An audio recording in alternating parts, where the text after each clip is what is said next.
Homemade বানানা powder, অর্থাৎ ঘরে তৈরি কলার পাউডার।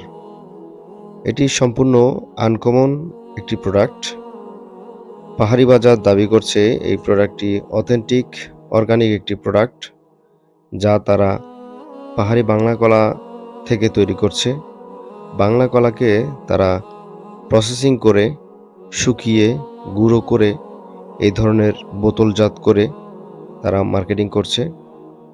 আমি যে অবস্থায় হাতে পেয়েছি তা নিজেই ব্যবহার করার জন্য সিলটি ওপেন করছি। সিলটি ওপেন করার সাথে সাথে এটি থেকে কাঁচা কলার একটি ঘ্রাণ নাকে আসছে এবং এর ভিতরে এলাচের একটি ফ্লেভার পাওয়া যাচ্ছে। আবার ২ টুকরো লবঙ্গ পেয়েছি আমি। আসলে এটি দিয়েছে মূলত প্রোডাক্টটি ভালো থাকার জন্য। যেকোনো প্রোডাক্ট দীর্ঘদিন সংরক্ষণের জন্য গ্রাম অঞ্চলে বহুকাল থেকেই এই লবঙ্গ দেওয়ার প্রচলনটি আছে।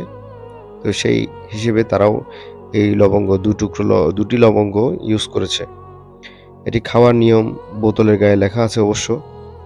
তারপর আমি বলে দিচ্ছি, ১ কাপ ১ গ্লাস গরম দুধের সাথে অথবা গরম পানির সাথে ১ চামচ অথবা ২ চামচ পাউডার ভালোভাবে মিক্সিং করে খেয়ে নিলে কলার সম্পূর্ণ পুষ্টিগুণ পাওয়া যায়। এটি সকল বয়সের মানুষই খেতে পারবে, কারণ এটিতে কোনো রকম কৃত্রিম কোনো কিছু মিক্সিং করা হয়নি, যার কারণে অর্গানিক একটি খাবার।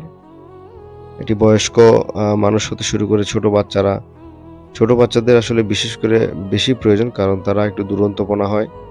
তো যার কারণে তাদের স্ট্যামিনার বৃদ্ধির জন্য কলাটি অত্যন্ত খুব গুরুত্বপূর্ণ একটি উপাদান, আমরা জানি। তো কলার সংরক্ষিত একটি পন্থা হচ্ছে কলার গুঁড়ো মার্কেটিং করা। তো সেই হিসেবে পাহাড়ি বাজারকে আমি অত্যন্ত ধন্যবাদ জানাচ্ছি তারা এমন একটি প্রোডাক্ট মার্কেটে নিয়ে আসার জন্য।